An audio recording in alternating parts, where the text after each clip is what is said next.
we're going to go into our last session, which is an open discussion where all of the platforms are going to be represented that have already presented to you. So we'll gradually, Deborah, stay with us because obviously that includes you. And we're going to get the other platform representatives to join me.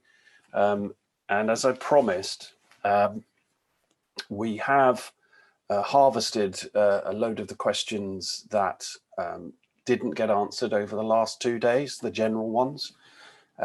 So as soon as people move across into the panelist slot, we should be able to start doing that. So here's Kyran, gradually people coming across, and Marcus. So I'll just wait for everybody to join in. Carlotta, the technology is actually working today. FX, good to see you. And I think one more or two more. Niclas. And Gebre, great. For some reason, you're sideways, Niclas. That looks very dangerous. But this is better, huh? Yeah, no, that's fine. Okay, well, look, thanks, guys, for joining me. And also thanks for your presentations. They were all great. There's been a lot of chat and questions about everything. But I thought we would have an open discussion to really sort of talk a bit more about the issues that the whole industry faces around this. You're all providing your platforms, which are all slightly nuanced, slightly differently. So let's see what we've got. So first of all is, can the platforms be used to send metadata directly to distributors like VEVA and CI? So most of your conversations have tended to be thinking in terms of record companies, CMOs and the like. Can you see the platforms being used for sort of getting data directly into the distributors? Anybody want to jump in there? Well, this is Marcus from Jammber. I think uniquely ours does, just because we're so close to payments. So in our case, distributors that are using VEVA behind the scenes, or other aggregators, or even Merlin, are capturing splits and rolls in our metadata. Now they're not sending that data back to the VEVAs of the world, but they certainly could. I mean, that's a discussion we could have, because now that we're capturing with the media delivery, there's more we can do with that, and it's easier to live for the distributors, because a lot of us wonder why they haven't done it before. Well, it's expensive to build, so now that they are capturing that data, maybe we can have that discussion. And I can, from session side, the answer is yes to a few of them. We have decided to work closely together with a few of them, and since they don't all receive RIN, they don't really understand the RIN still. So until that happens, we are working on a more direct integration with the aggregators. I'd like to say, Mark, that with this, I think that's part of what the momentum happens to be from doing something like the Creator Credit Summit and having people from the distributors on. They talked about the challenges, they really spoke to this themselves earlier, and for those of you who are joining and are here today, that have been here for the 3 days, first of all, I'd like to say thank you for attending. That's the momentum that we're bringing to this. You've seen these platforms, you see what is now present, what's now built. And, with all those attendees and the development resources they have to commit to connecting to things like that, things like this, that's the kind of momentum that is brought from something like this. So, thanks to you, Mark and Niels, for putting this kind of thing on to bring that kind of momentum that's needed. Mm-hmm. Okay, well, thank you for that. I'll come back to the Secretariat team later. There's one question actually that's come up on the Q&A, which it was not on the sheet that I circulated to you earlier, which I think is a great one.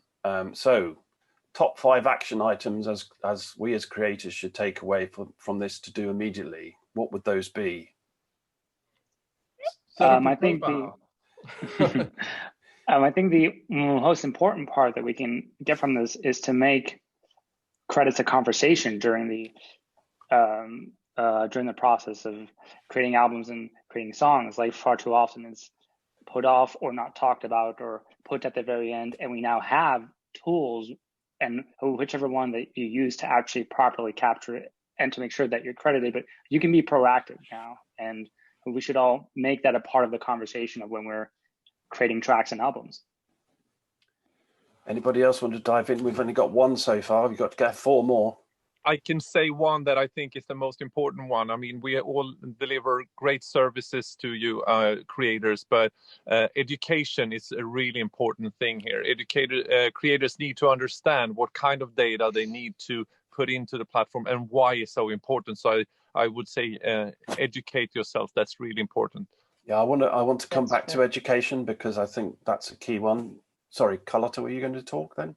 No, about education and knowing all the identifiers and all the information that are required, because right now, as you know, it's like Gebre was saying, there are so many tools that offer music makers and producers and audio engineers actually effective ways to capture credits. But then it's a matter of, knowing that the tools are out there and just starting to use them. Because one of the feedback that we got from the artists we work with is that unfortunately most of the studios that they go, they just don't use the plugins and they do not know that they even exist. So that, like, from our end, we're like, oh, have you tried this out? Try this out. But then it's very important, just adoption. I just want to come on the top of what Carlotta said. Simply put, if you guys don't have the tools, the real problem, if you do nothing else, just schedule it with your friends. Use Google Calendar or your Outlook Calendar or your iCal. At the very least, then you can go back and find the people you worked with. There's 2 problems. One is, contacting everyone to make sure the metadata is right. And the other one is making sure the metadata is right and all the identifiers, those kind of different things. But if we can't find the person that you worked with that day who's in session, the identifiers don't matter. So if you don't do anything else, just when you were writing on that song, invite your friends, have it on the calendar, and then publishers and A&R managers, we can do a lot with that because we can go back and find that person and hopefully give, you don't miss out on a big opportunity. I mean, I just kind of slightly flip the education point on its head a bit, and is, what should you and us, those of us who do know this stuff, be doing to actually reach out and educate rather than expecting creators to educate themselves?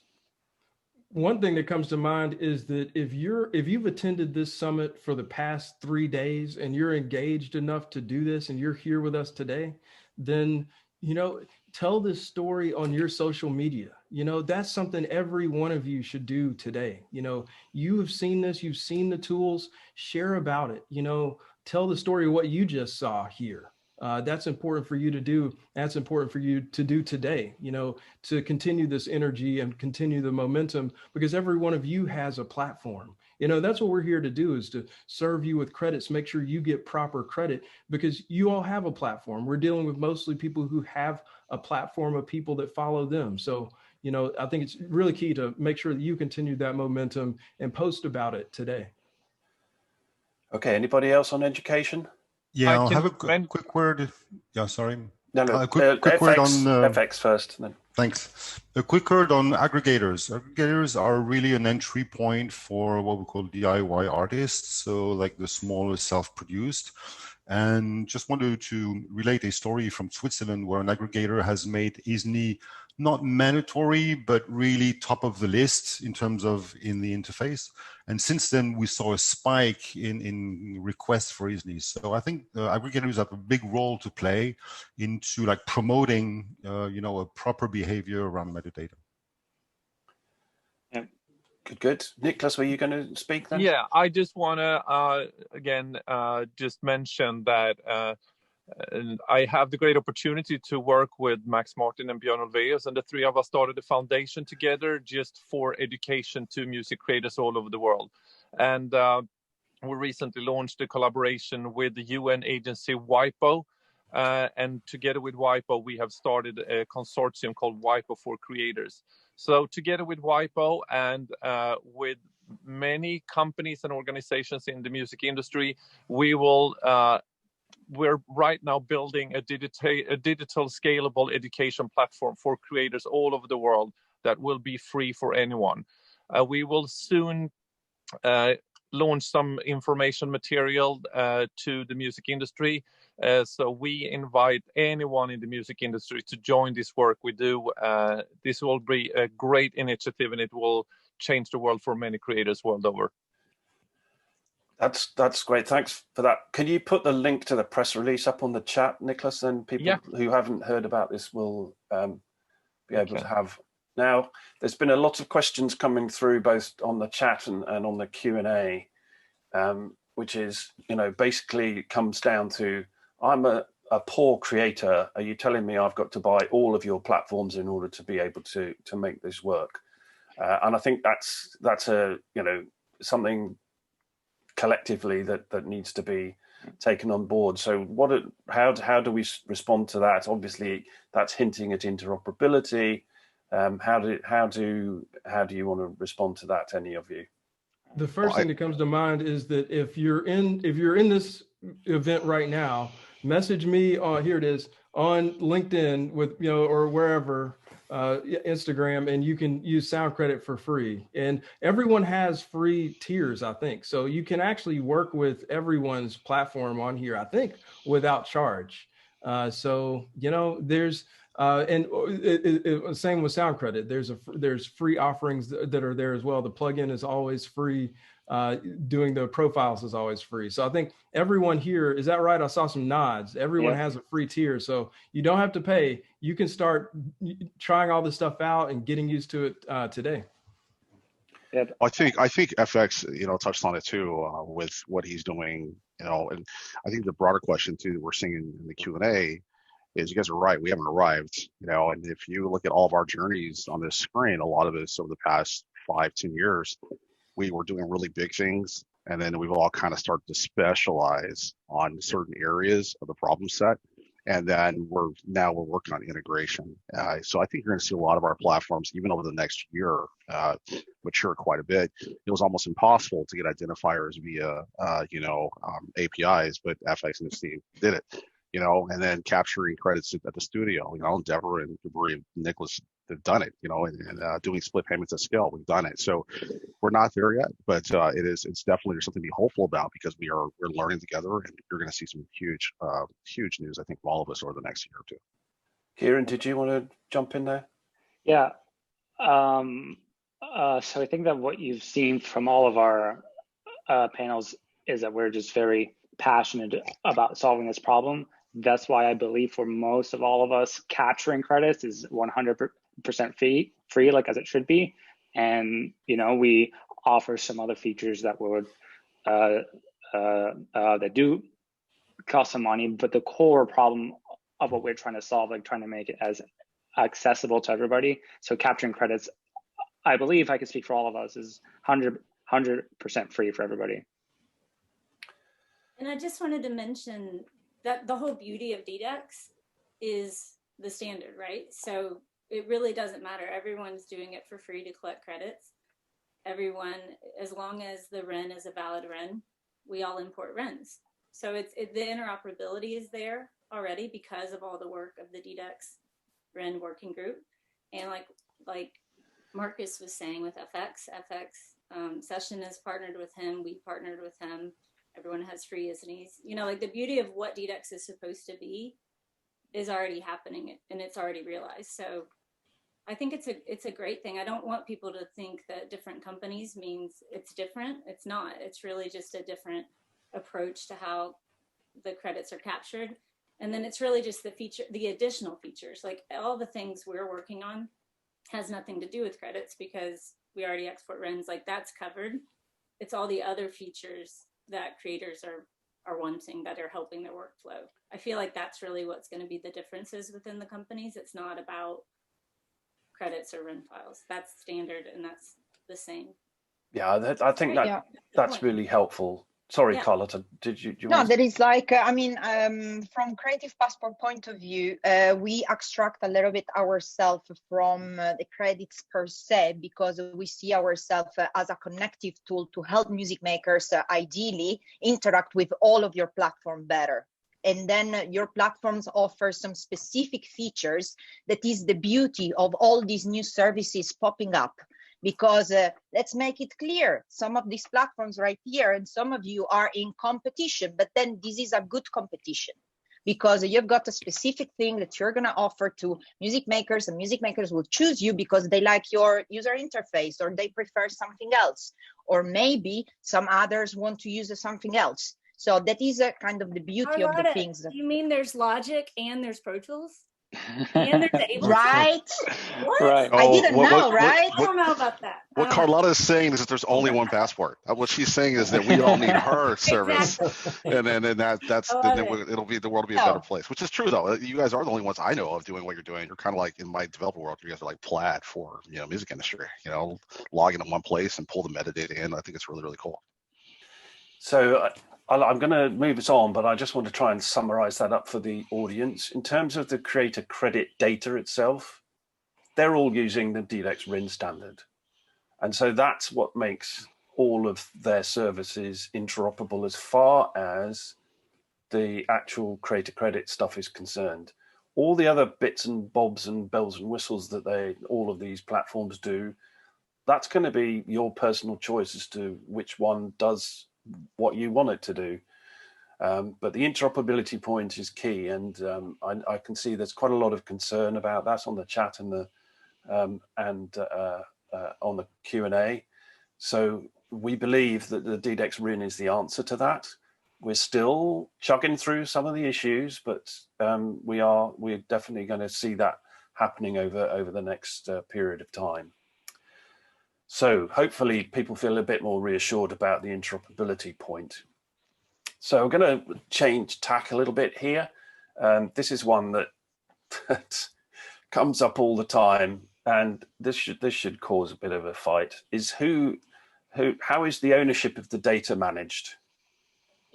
That's a huge one. That's what we spent a lot of effort into the platform in terms of the tier permissions and access. So I would definitely encourage anyone using this stuff to look into that. Like, what sort of rights as a user do you have? What sort of rights can you give someone else? That's definitely an important feature set. I can say from session, when it comes to ownership of data, it's owned by the right owner that adds the data into the platform. We're just a data hub, so we don't claim any ownership to the data. You can compare it to how it's done before we provided all these services that we now providing to the market. Then the communication was done in another way. So we provide just another way of communicating and make it easier to reach each other and easier to communicate and make it more transparent. But the data from a session perspective anyhow is 100% owned by the rights holders, the creators or the representatives, managers, publishers, who the person that actually adds the data on the platform. And with Sound Credit, you're working mostly RIN based you're able to work with a desktop app that's on your local machine. So, all the concerns about ownership, like you're actually working with something on your local machine, that data is on your machine.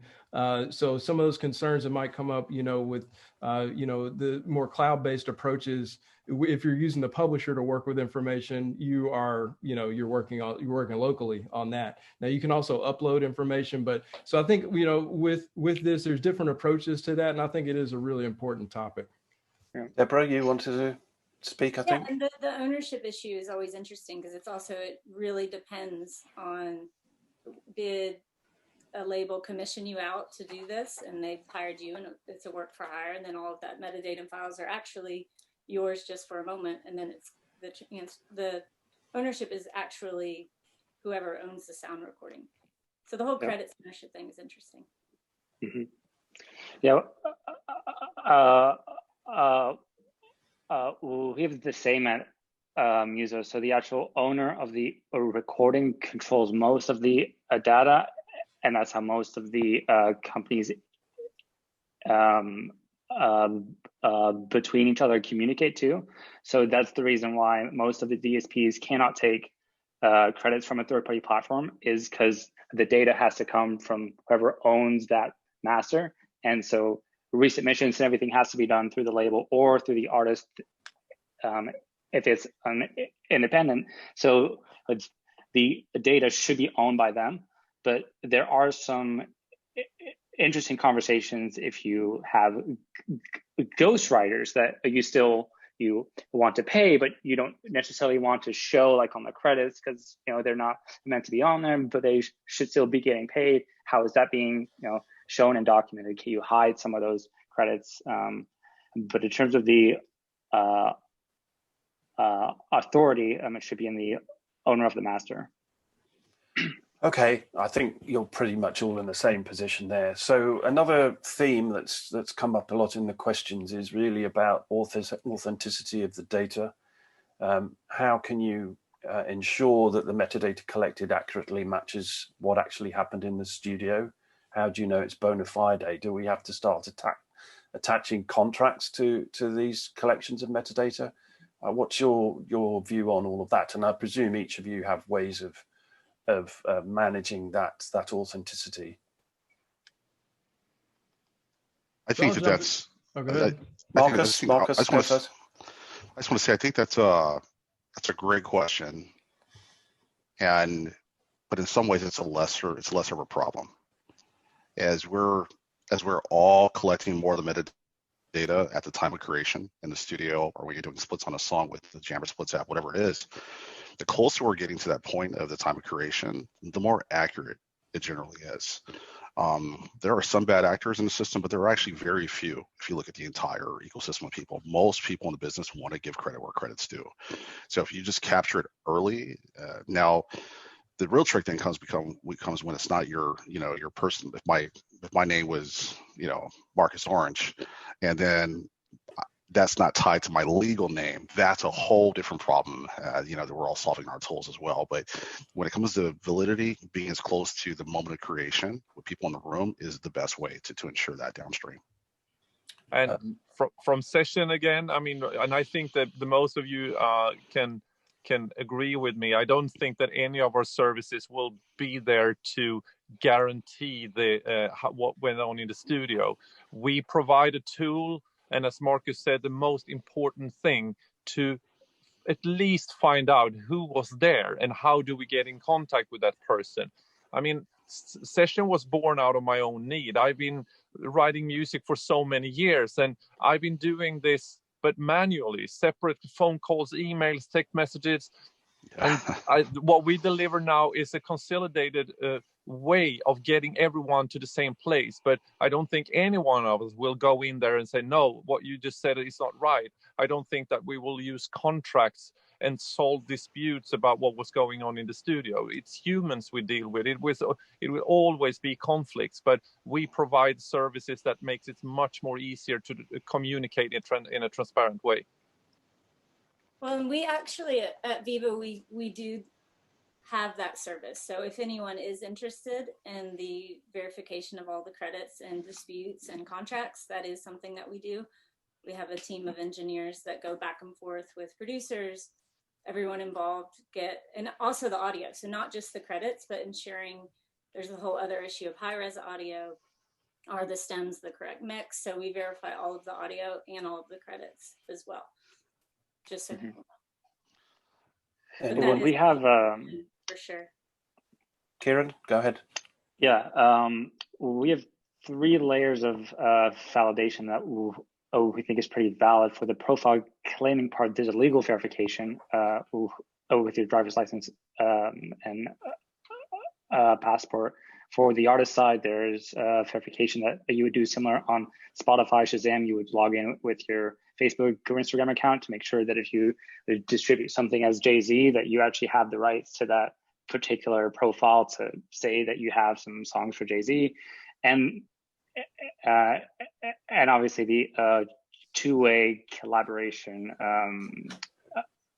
validation, not just that I can say that Marcus or whoever, produced on my track without him really doing that, trying to game the system somehow.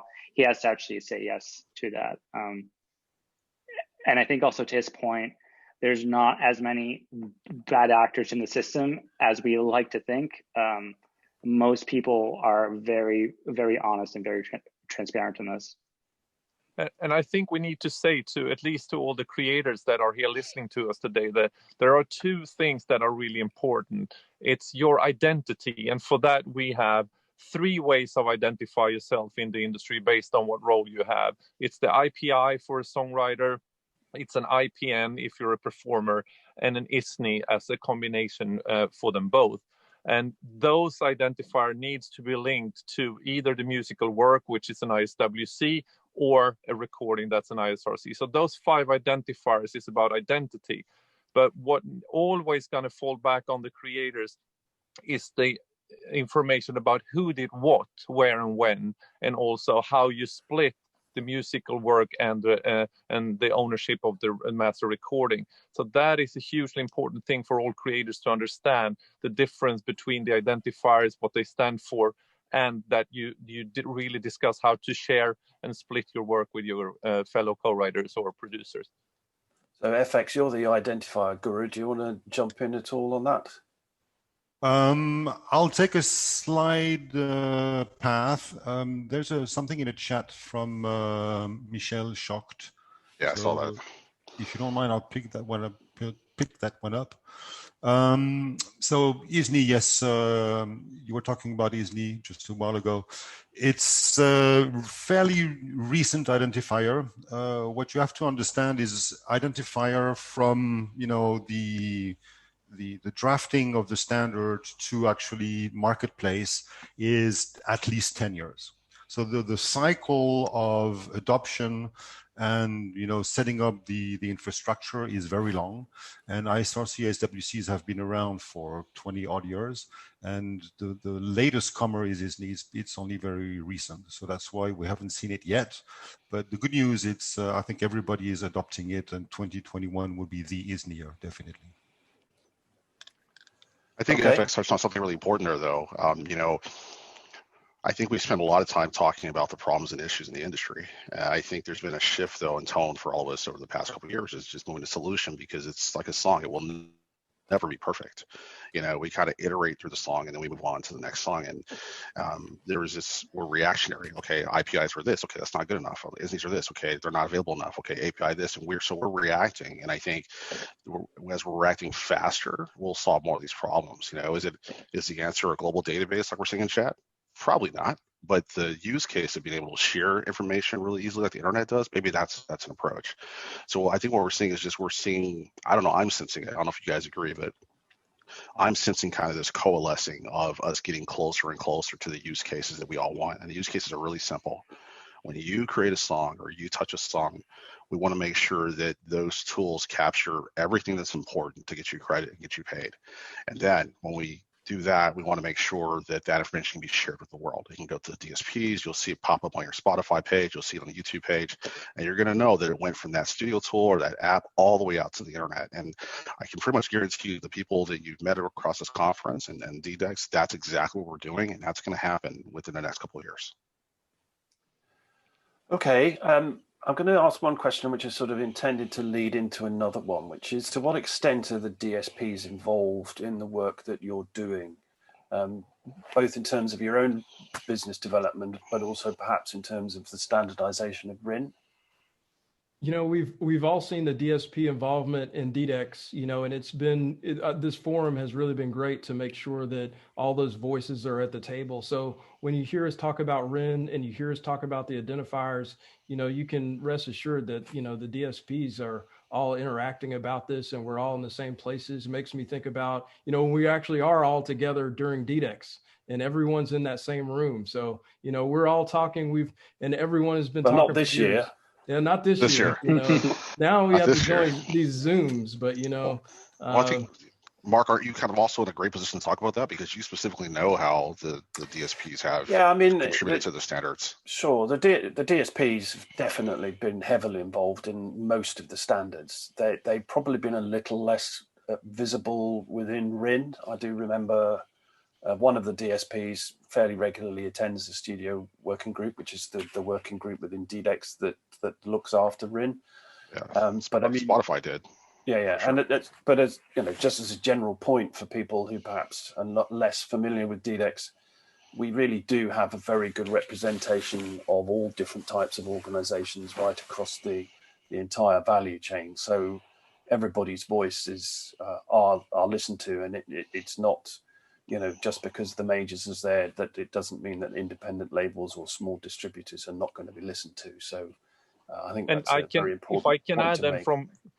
from session side, that I just want to highlight the presentation we did in Stockholm during the last Creator Credit Summit.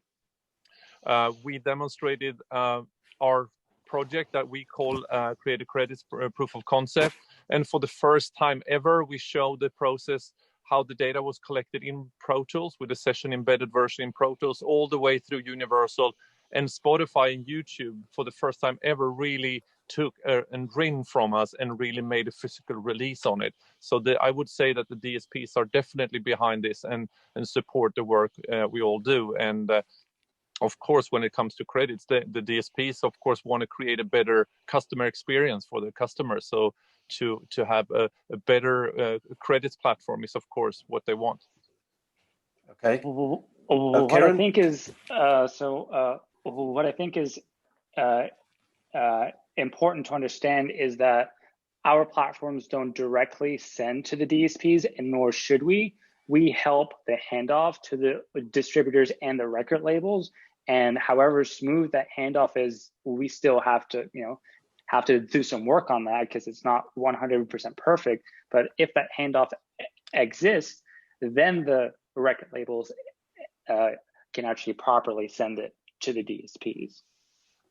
And last year at the summit, as Niclas mentioned, we showed the same thing with a release that came out, a real release in the real world, that with the information collected with sound credit, and that flowed all the way to the streaming services, and with that information displayed. And we showed that on several of the DSPs' sites.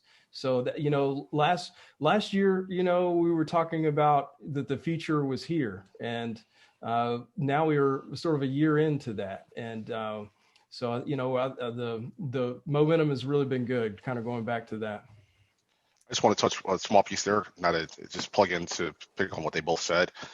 One of the things that I remember one of the executives from Spotify sharing last year is that because they're dealing with so much data, and they're heavily invested in DDEX, that they need as much data as possible from creators like you to continue to invest and bring it in. And what that simply means is that the more of you, and I've seen in some of the chat, we're not expecting you to edit and rend files directly and then import those into the systems. Like, please don't do that. If you do that, we've failed. Use any of the free tools that you're hearing here today.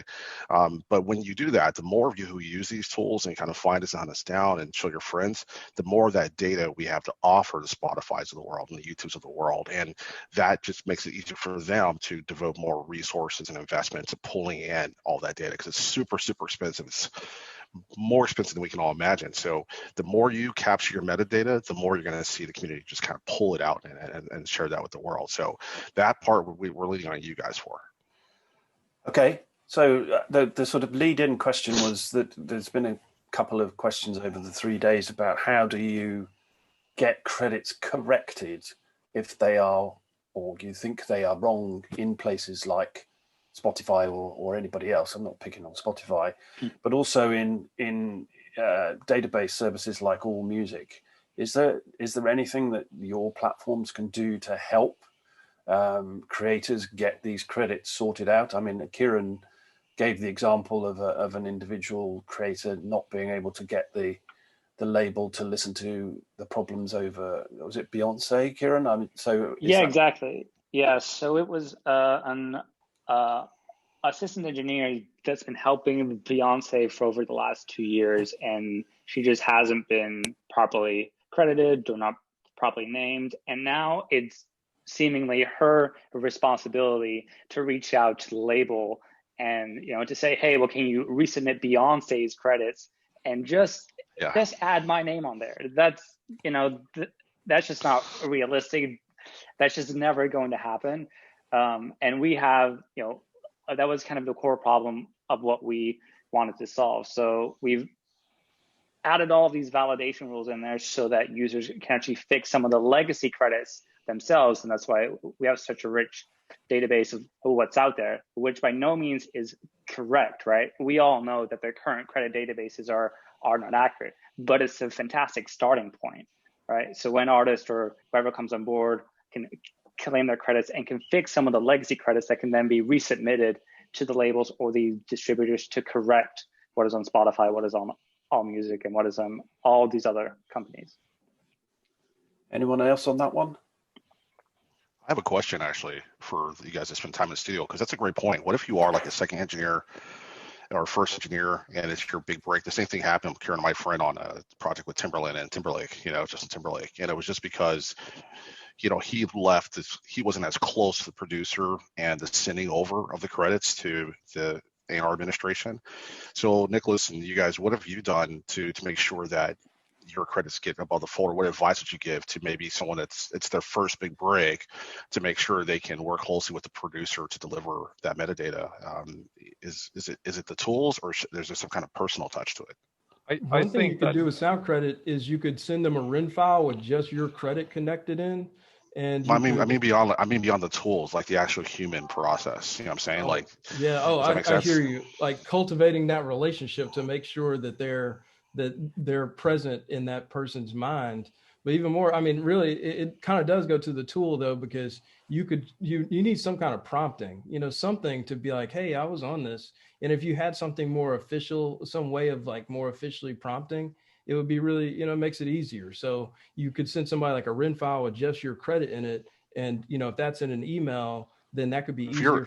So just expand on that, Gebre, for the sake of time, just what you said. If you're a second engineer, you're not sending, and I'm not taking on Mark's job, just want to clarify my question. If you're a second engineer, you're not the person sending the RIN file to A&R admin, right? Like ultimately the producer is going to deliver that, not to knock that. And I'm just curious, because if I were a second engineer, I would have no idea, like Kyran's situation, how to push my name above the fold for a life-changing opportunity for me. I'm just, maybe Marcus, it's outside the scope of this conversation. Marcus, you're onto something so important here, because this is a problem. And I think that tools here might help in the end, but it's a human relationship. You need to talk to someone. And a long time after, it's also an incentive problem. I mean, there is a long, complicated process to get it changed over, and if to have an A&R admin department to start, bringing up old files just to add one more person, that's a problem. So I think this is a situation that we should address in coming DDEX meetings and see what we all can do to work on these issues, because it's very common. It happens all the time. So we should definitely talk more how we can do this simple and smooth for those situations when it happens. No, you're right, because a lot of engineers don't even know what A&R admin is until they want to fix their credits. No. Right. But one thing I want to mention here, like with the RIN thing, we're getting a little bit away from the concept of RIN being like the total end of the project and it being like the final word on it, and a RIN being something that could contain any information, even just one performer's information or that assistant engineer's information. So that's one of the things we've been talking about in the work group. And that's something that, our platform does accommodate now. So someone could actually send a RIN with their individual information and import it, and somebody could easily import it. Also, with all these profiles that we're talking about, everyone has profiles. You could send somebody, like with sound credit, you'd be able to send them a link to your sound credit profile, and that makes it super easy for them to check you in. Like the easier it is for somebody to add your information, the more likely it's going to be, especially if it's coupled with a little bit of nudge, if you know that maybe that producer wasn't aware that you were on the session. So, we have put a lot of thought into this, and there are a couple of ways that people could do that. We need to also improve that communication and the human side of it. We're always focused on that, but there are a couple of ways that you could do a nudge and with a little bit of ease to make it, easier for folks to credit you. So profiles is very much a thing for you. Carlotta, do you want to jump in there? Yeah, that is exactly kind of our stamp in what I was saying about there are so many different platforms, so many people might use different things. If we bring on more the music makers and make it easy to log in and share these verified identifiers, and also verified government identity, so that the name is there and the second assistant engineer does not have to fish the real name around, and everything's a little bit more integrated, music makers will be more part of this verification, and then everyone will benefit. And that is personally what we think we can bring with the creative passport. It's just again, it's like a tiny thing that would help the actual work that is done with your amazing platforms in here. And that is something that also with digital identities, we're just going through there. That is like, we're moving also, and this is a bigger discussion, of course, about having a e-passport on our mobile phone, et cetera, et cetera, et cetera. It's like we are going in that direction. So how can we get the benefits of also different technology and bring them in here and make it, kind of useful also for credit capturing? Thank you. I can only say, folks, that, sorry, Deborah, I'll come back to you, promise. The ideas that are exploding on the chat as a result of this conversation are amazing. So it's great that we're obviously getting people's blood flowing. Deborah, sorry. Well, I just wanted to mention that was why we phased out the plugin approach at VEVA, is because of Marcus's, that scenario is why it's all the audio. So that person, if they are an engineer, they're going to be the ones uploading audio somewhere, right? Are they going to use Dropbox, Hightail, whatever? So tying in the functionality of all the audio along with the credits is how it can work. Because it's not for those of you who are like just keeping up with credits, it seems like work, but you're managing files as well. So combining that is what makes it easy. Yeah. And it helps with we're so passionate. I just want to say, for those of you who just got a little color we're talking about, a lot of times when you're at, you haven't had that breakthrough moment yet, and you suddenly get on a big project after working hours and hours to learn your craft, what happens is Maureen's explaining to she's in charge of the production wing for Recording Academy, is the producer has the contract with that label to deliver the songs, right? Most often. And with that, the label has an A&R team, which we call A&R administration, and they just make sure that all the credits are there, all the stems are there, files, that they're at the right, whatever it might be. What happens though sometimes is when we deliver all that, that's where I see most credits fall in that crack, from the producer studio to that. And some of these tools will automate that, like Carlotta's thing. If your identity is already updated, it would just show up in the labels. That'd be amazing. Or directly from the tools, like follow your identity. But as a personal note, if that ever happens to you, COVID or no COVID, go break down their door, go sleep on the stairs of the record label, let them know who you are, whatever it takes, because those opportunities are once in a lifetime, and we're going to help automate that. But if that happens to you, if that happens, just go bank it down. To bring it full circle, and I'm trying to be verbose, but super passionate about your guys' credits. What we don't want to say, to answer the question, to open this up, is that if the data is bad and it goes out into the world, it's very hard to get it back, and we're working on that. So try to get it accurate up front. Okay. And for sorry, Kyran. For anybody thinking, oh, like it's just an engineer credit, or like it's just a guitar credit, it doesn't really matter. Laws can change in 5 or 6 years. Like we've seen this with the MMA, where they're now giving royalties out to producers and engineers. So it's important that every single credit, whether you're the runner, whether you bought a hamburger for that rapper, or whatever it is, that you make sure that you have your contribution on that song, because you don't know what laws in each different country and region even can do, like in the next 4 or 5 years, in terms of royalty payments. Deborah, did you want to speak? Did I jump over you, Deborah? You did not, Mark. Okay, good. Just checking. Okay, so we're coming to the end of our time.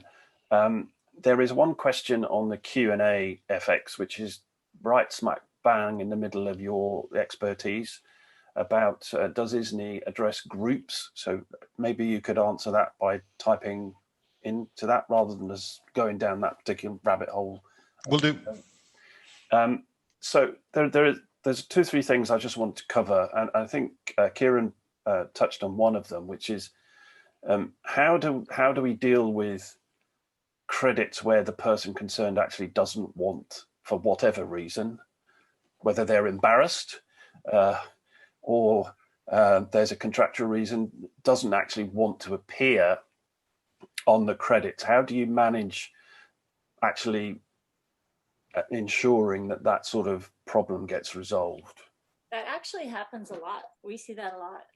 It's really interesting, especially with songwriters wanting a certain brand of like the way they're, like, say they're pop, but then they wrote maybe a Christian song. They don't want people to know that. Yeah, we deal with that a lot, but it's actually a lot easier to remove a credit than to add one you don't know. So it's not really difficult when someone's like, no, it's really not a difficult process. Okay, sorry, Kyran, you I think you talked about it in your presentation as well, or earlier on in this chat. I can't remember. Yeah, like it's interesting. So I think there's kind of two types of credits at the moment. There's one where you get paid on, right? And there's one for just for your resume sake, for your portfolio sake. So for the ones that you get paid on, you should absolutely be in the RIN file. Like you should be on there so that people know that they can pay you, whether you want to be shown or not. That's kind of a different conversation. You know, some artists have ghostwriters, some artists don't want to know who it is. You know, there's some DJs in EDM that wear masks that don't want people to know like who they really are. Like I get it.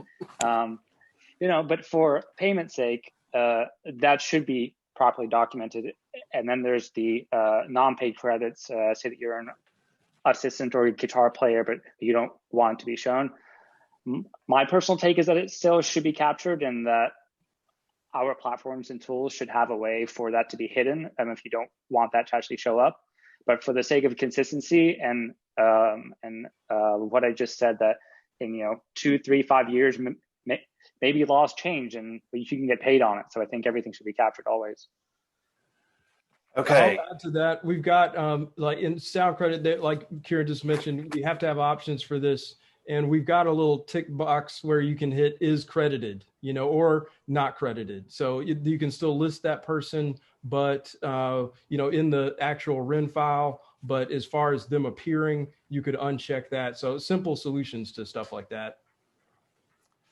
Okay, so there's two subjects I just want to finish up with. One of them has sort of been touched on at some point.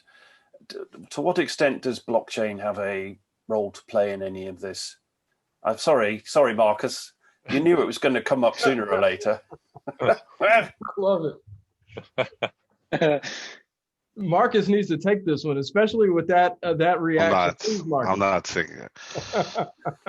I'm gonna go on mute so you guys can't hear me cussing. I'm gonna say that too. So I take that to mean we don't think it does, or that what? I'll say this: if you think it does, I'll say it like this: if you think it does, please show us how. Okay. That's my short answer. Carlotta?